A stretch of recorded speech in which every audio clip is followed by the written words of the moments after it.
You can be seated, Brother Clout.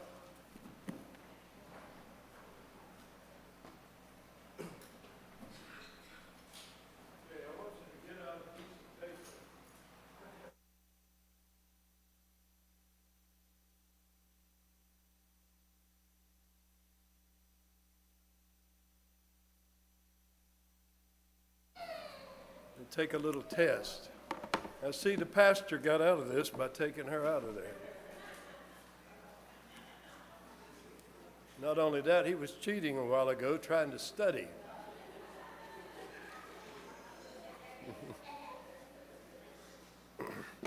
Now he's back in here.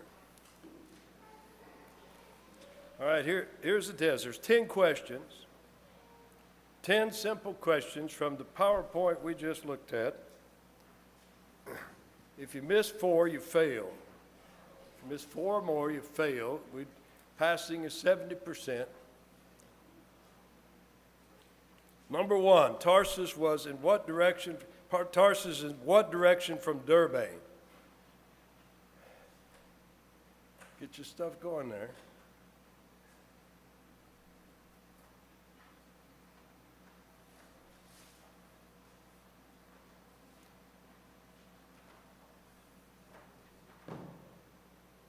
You got your paper, Harold? Okay.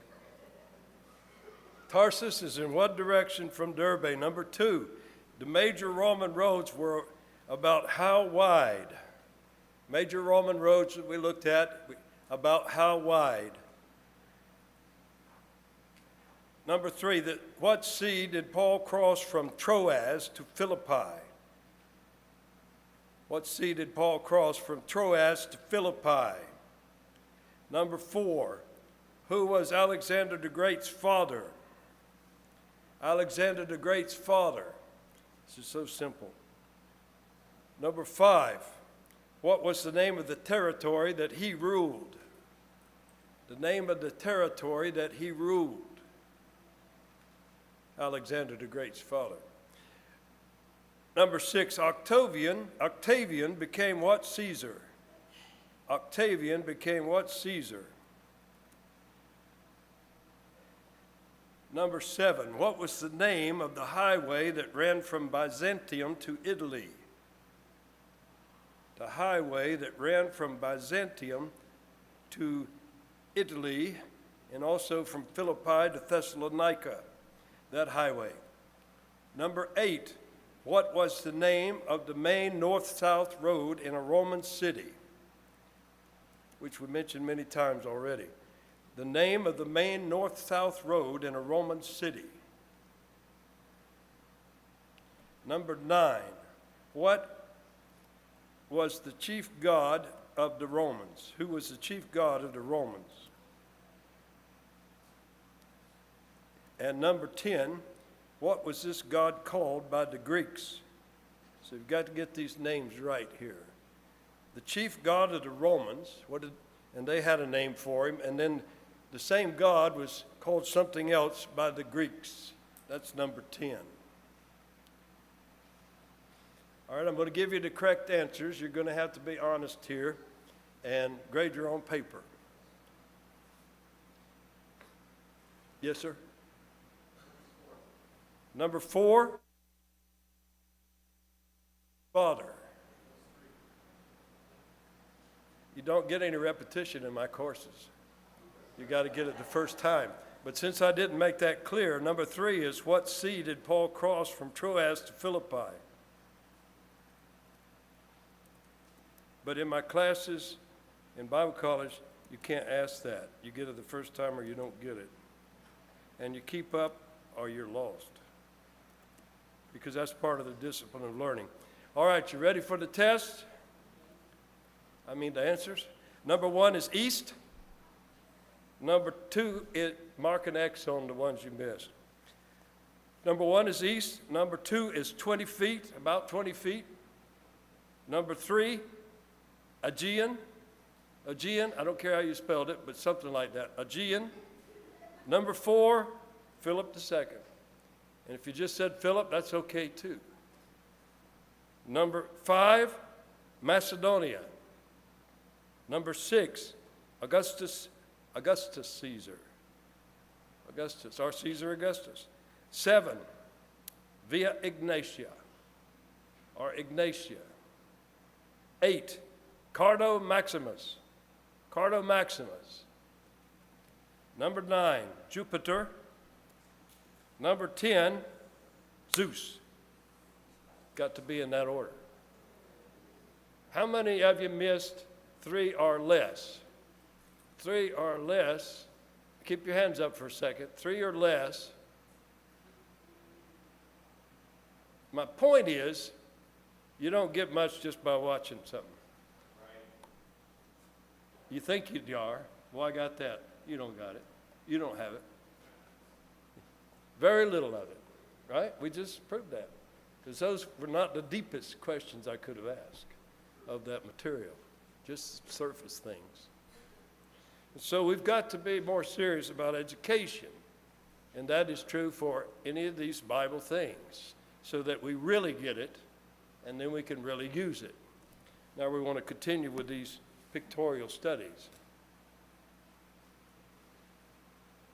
I'm not going to say all who failed this test.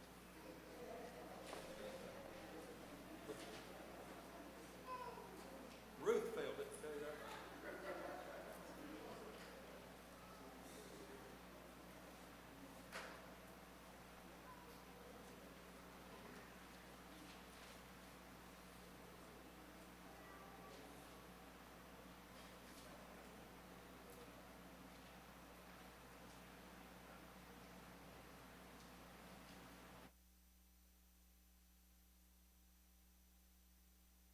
Is it working? We want to continue the pictorial studies of the second missionary journey.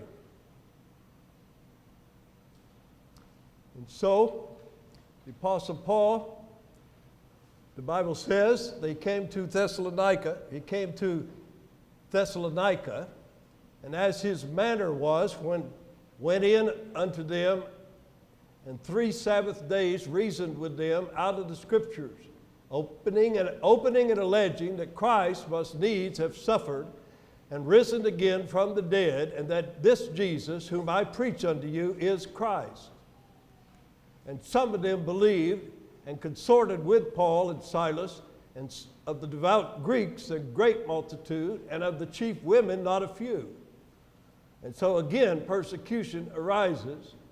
The Jews, which believed not, moved with envy, took unto them certain lewd fellows of the baser sort, and gathered a company, and set all the city on an uproar, and assaulted the house of Jason, and sought to bring them out of the people.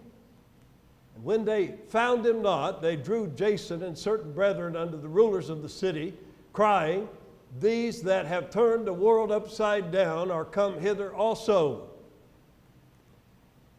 And the brethren immediately sent away Paul and Silas by night unto Berea, who coming thither went into the synagogue of the Jews.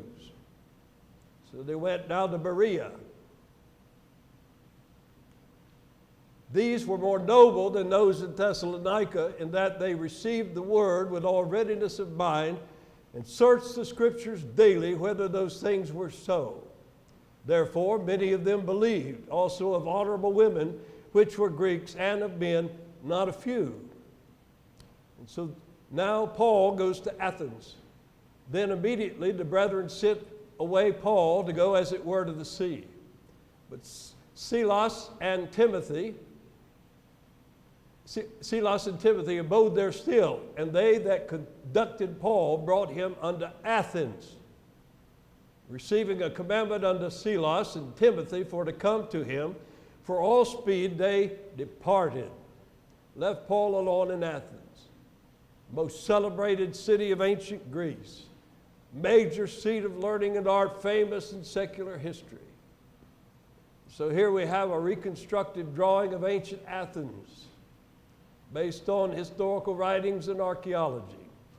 Magnificent city, the city of the famous philosophers such as Aristotle, Plato, and Socrates. The city got its name from Athena, the goddess Athena, the goddess of war. whole city was given over to idolatry, as Paul said. He saw the city wholly given to idolatry. Athens was famous for its long wall. The harbor was 6 miles away, and so there was a road connecting the city with the harbor, and that road was walled in to protect it from enemies, so that Athens would not lose its access to the harbor. Parallel walls, 600 feet apart. And so here we see it, the city on the right, and the long road and the long walls, and then the harbor over on the sea. The harbor was named Piraeus, very famous in history. So here is a reconstructive drawing of that harbor and the long wall over to the city.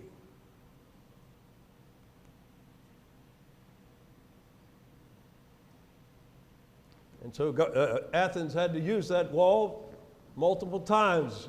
The wars all the time in that part of the world, every part of the world. The Agora, the ruins of the Agora are still there today that tourists can see.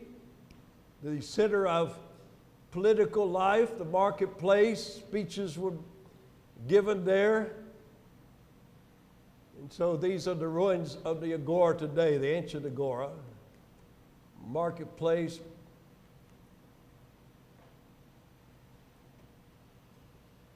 political speeches, philosophical debates, all that stuff. So the Agora ran from Mars Hill to Market Hill. There were many temples, of course, given over to idolatry. There were ones for Aphrodite, Hermes, Zeus, Apollo, altar to the 12 Olympian gods that supposedly lived on Mount Olympus. Paul referred to their gods, and he said, I found an altar with this inscription, to the unknown God. And so they didn't want to miss any God, so they made an altar to the unknown God. And he said, whom therefore ye ignorantly worship, him declare I unto you. There were these colonnaded porches all across the city, and philosophers would have their schools there under those porches. This is one of those that has been reconstructed. And there's a museum in it today from the ancient Agora. There were libraries and gymnasiums and the baths and all kinds of things. Ancient Greek city. And so Paul arrived there, and he started disputing in the synagogue with the Jews, the devout persons, which were the Gentile proselytes to the Jewish faith, and in the market daily with them that met with him. Market, the Agora. So anyone, he's preaching all over that city. Street preaching, but to whoever he could find. The Acropolis up on the hill was where the main temples were, and the main Athena temple. Acropolis. Many of those ancient cities had an Acropolis and a fortified hill. Acropolis, Akron edge, Acropolis city edge. There were many temples up there. The main one was Athena, called the Parthenon, dedicated to Athena. Parthenon, completed in 438 BC. It's supposed to be one of the wonders of the world at the time. It was built under the leadership of Pericles, who died in between 460 and 430 BC. Must have been a magnificent temple to look at, dedicated to Athena. This is a model in Nashville, Tennessee, of all places. But this is the ruins today in Athens, Parthenon. In the evening, Parthenon, the ruins up on the hill there in Athens. So inside was a massive statue of Athena, but there was a larger one outside that could be seen from miles away. 70-foot high statue, visible from ships over in the harbor, they said.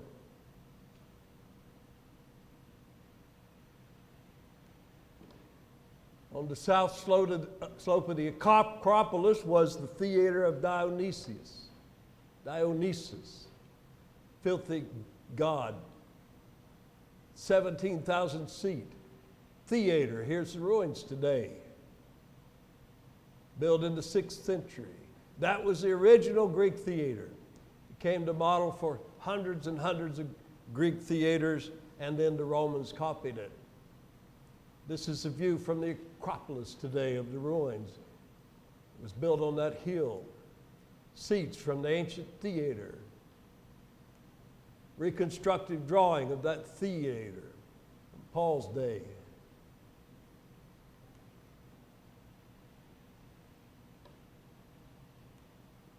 And beside it was a covered theater called the Odeon of Pericles. So Pericles built these. Both of these. Pericles, one of the famous rulers of ancient Rome, was believed to be the world's first roof theater. And there they are together. These are models of what they looked like. And then there was the Areopagus, Mars Hill, just a stone's throw from the Acropolis.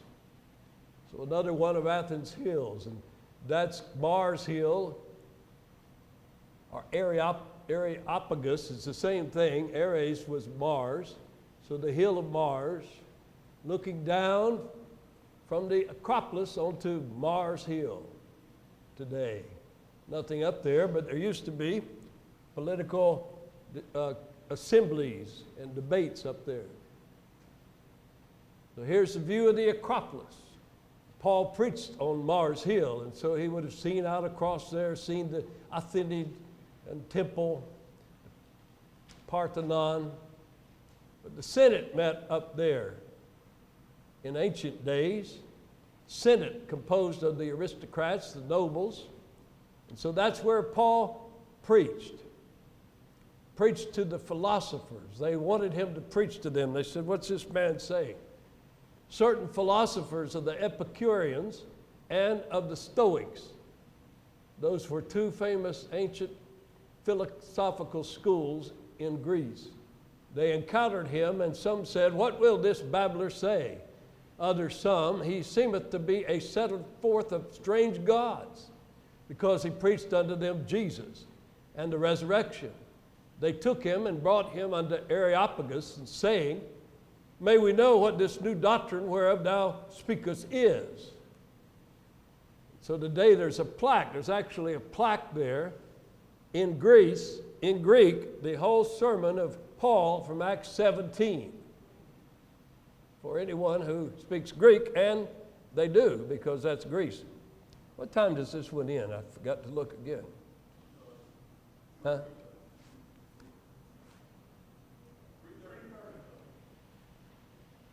So that's amazing, right out of the Bible there for any tourist or any Greek person to read.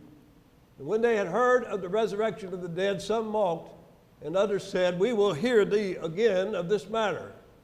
So Paul departed from among them. Howbeit, certain men cleaved unto him and believed, among the which was Dionysius the Areopagite, and a woman named Damaris, and others with them.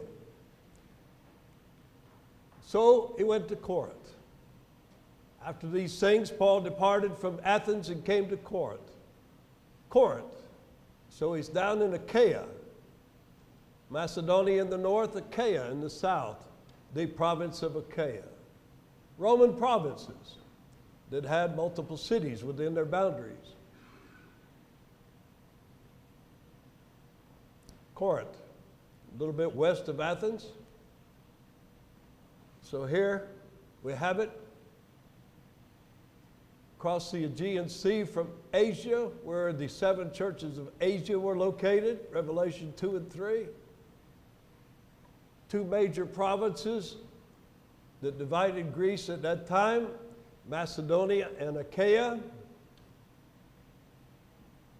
Achaia, the isthmus. It was an isthmus. Corinth was on an isthmus, connecting mainland Greece to the north with the Peloponnesus Peninsula to the south. Peloponnesus Peninsula was famous because of Sparta, which was an interesting bunch of people. The most militant people of history. All the men trained for the military.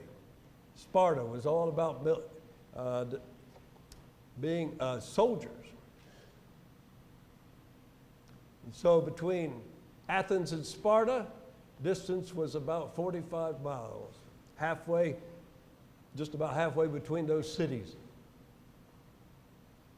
And so to the east was the Aegean Sea and the province of Asia, Roman province of Asia, not modern Asia, the old Roman province of Asia, which is Turkey today, where the 7 churches of Revelation were located.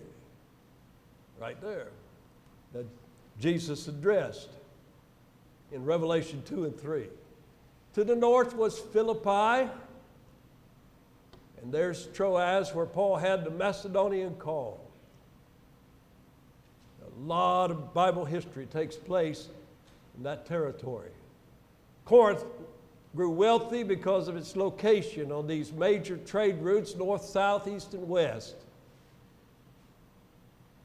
taxing the goods that passed through there. Major trade routes. Corinth had 2 harbors, one to the left, one to the west, and then to the east was Cenchrea, the harbor of Cenchrea, the harbor city. Here's a reconstructive drawing of the harbor at Cenchrea. These were magnificent cities that Paul preached in. Not little villages, towns, magnificent cities, Roman cities.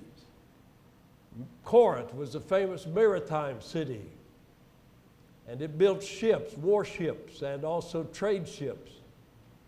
Corinth developed, it's been said by one of the ancient historians that it was Corinth who developed the trireme galley warship.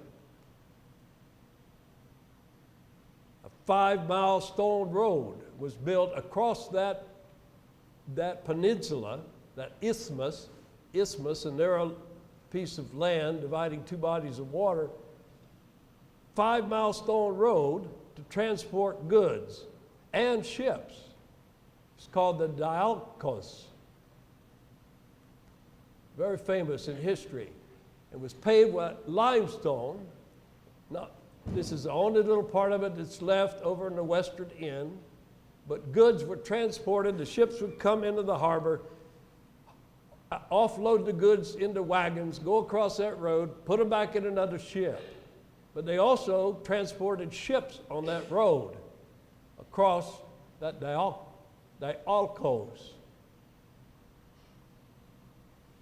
They did that during the Peloponnesian War.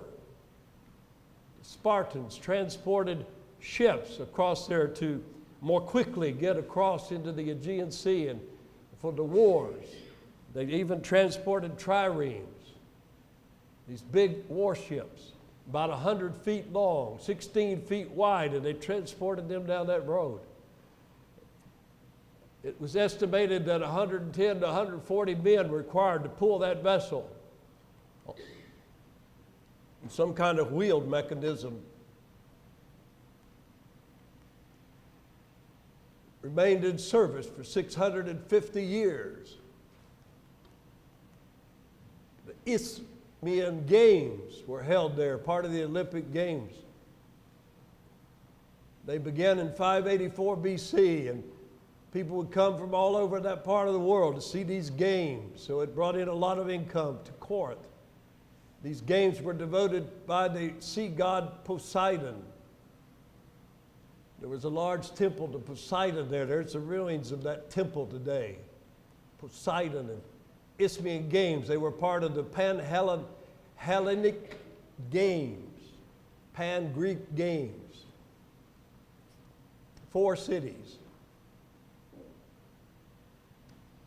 So Corinth, Olympia, Nemea, and Delphi. These cities were held. So they would have sporting events in these circuses, they called them, or stadiums. The ruins of the one at Corinth could seat 12,000 spectators. That's not it, that's the one at Aphrodite. They had chariot races, which were very popular, and the people gambled on these. The city was famous for its architecture, still is. Corinthian architecture. Corinth exceeded all the cities of the world for the splendor and magnificence of its public buildings. All kinds of columns, capitals, bases. The Corinthian architecture, the Corinthian pillars, capitals. The city seemingly was covered with gold. They had an artificial finish that they gave their buildings, which the light of the sun would make it seem like the city was made of gold. The Corinthian style of architecture, ornate architecture, beautiful stone and marble columns, ornate bases, topped with these magnificent capitals with carvings, Corinthian capitals. 2 rows of the acanthus leaves and flowers and scrolls.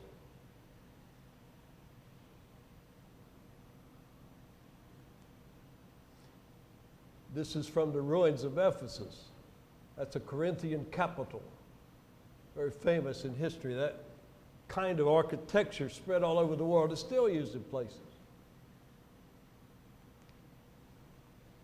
This was the Library of Hadrian in Athens, the Corinthian capitals. The ruins of Roman city of Jerash in modern Jordan, modern country of Jordan. They were painted. Usually they were painted. These are original reconstruction of original color. So this is what they would have looked like originally. Very beautiful, ornate,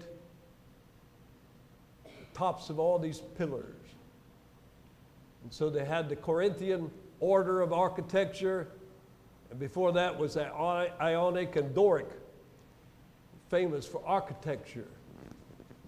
These columns that the Greeks and Romans used were tapered. These incredible pillars. It's hard to understand how they could make them by hand, but they were perfectly made and they were tapered.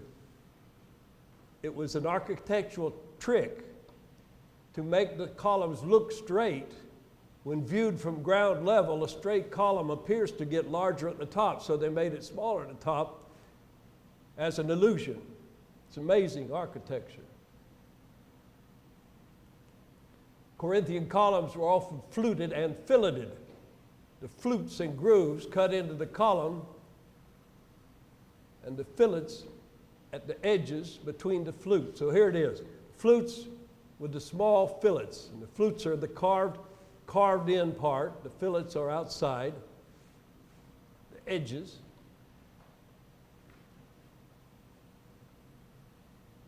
Flutes carved in, fillets outside, the edges. Doric flute, Ionic flute was wider. The flute was wider. Anyway, that's ancient architecture Corinth is famous for. Some of the fluting was spiraled. These had been all broken down. They've been stood up again so that tourists can see them. Corinth was famous for its pottery. Beautiful pottery. All kinds of painting designs. We learn a lot about that history by the painting on these potteries, these scenes on the pottery. famous for pottery, Corinth, all of Greece.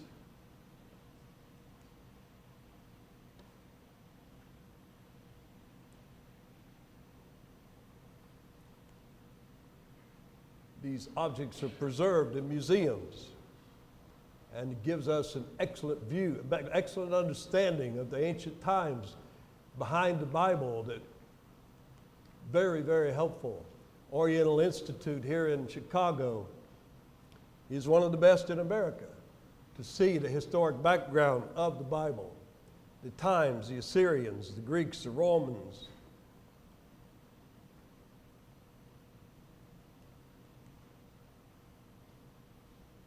And so some of their, just a few pieces of their pottery, their amazing pottery, their artwork.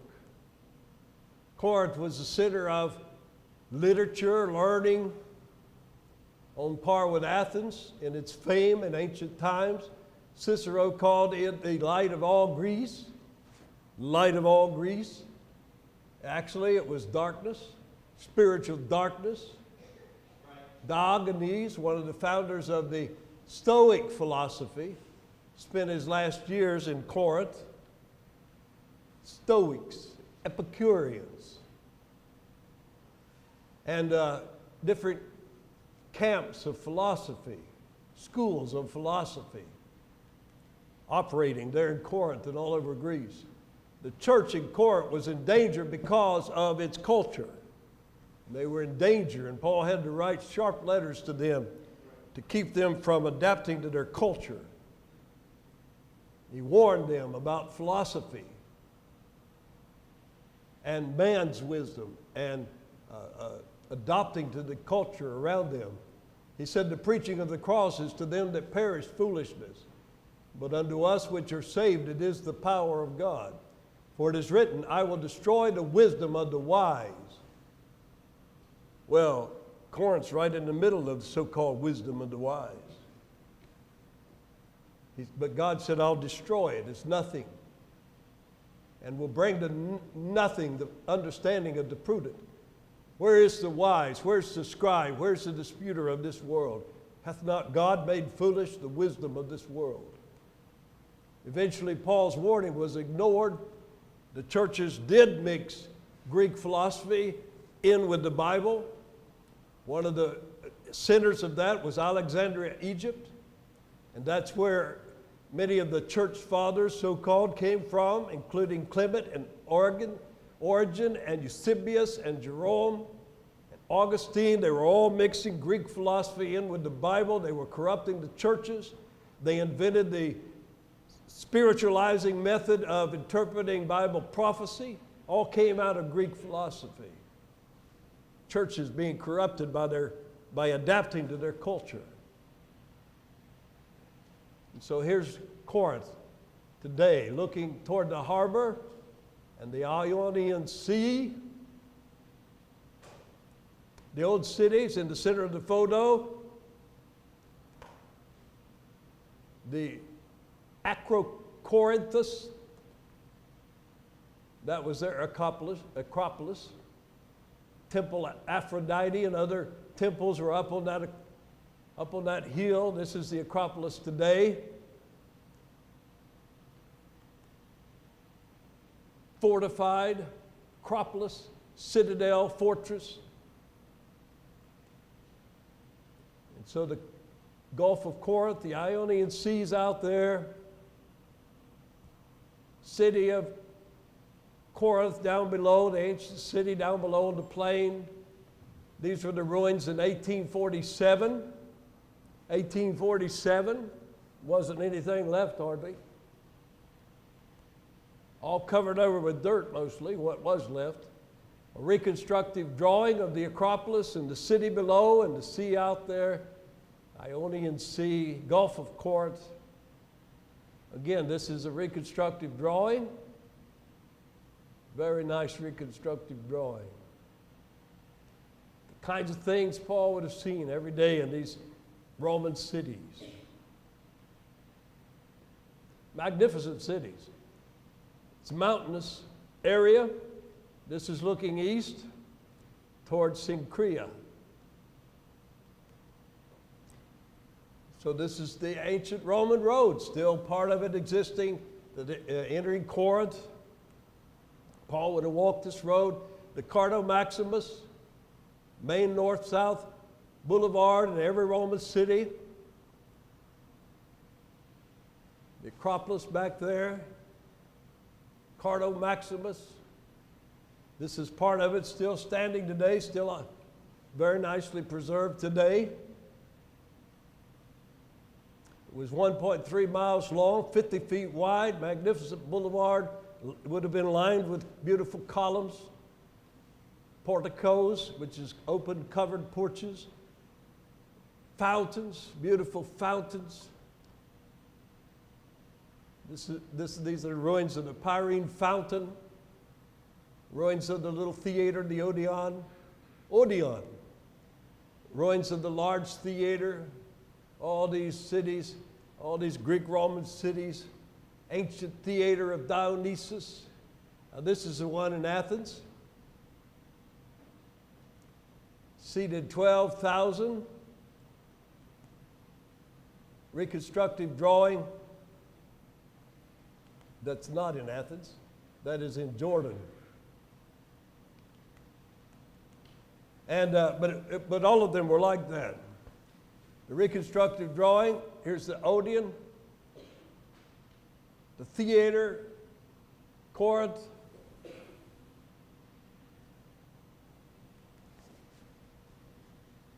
The bema, the judgment seat, where there were judgments happened. Paul had to go before those judgments often. This is the one in Athens. The ruins of it, still pretty nicely preserved, parts of it at least. Here is a reconstructive drawing of the bema. Every believer will stand before the bema of Jesus. This is the one in Corinth, the Acropolis in the background. Place of judgment. Paul was brought here by the Jews in Acts 19. He was brought here. The bema was the place where the rewards were given after the athletic contests. Rewards, like at the judgment seat of Christ, which is, so Paul used that word bema for the judgment seat of Christ in 1 Corinthians 3, where the believer will receive rewards or have loss of rewards. It's permeated with idolatry, like all of those cities, permeated to ruins of some of the old temples. Temple of Apollo, god Apollo. Temples for the worship of Caesar, the imperial cult, it's called the Caesar worship. And this was the one for Octavia, sister of Augustus Caesar, Octavian, Augustus Caesar. And here's a reconstructive drawing of those. There's Apollo temple, the Octavia temple, the theater over there. These are very nice drawings. Famous for its immorality, Corinth. Here's the temple of Aphrodite on the Acropolis. The historian Strabo said it had 1,000 prostitutes, male and female, that people came to attend for long distances away, and all the travelers that would come through there was infamous for immorality. That's where Paul met Aquila and Priscilla. He found a certain Jew named Aquila, born in Pontus, lately come from Italy with his wife Priscilla, because that Claudius had commanded all Jews to depart from Rome, and came unto them, and because he was of the same craft, he abode with them and wrought, for by their occupation they were tent makers. And so that's the end of Paul's second missionary journey. From there he returned across the sea, across the Mediterranean, back to Syria. First of all, back to Ephesus, Corinth to Ephesus. Bade them farewell. And so he's going back. He's going to Jerusalem for a feast. He said, I will return again unto you to Ephesus, if God will.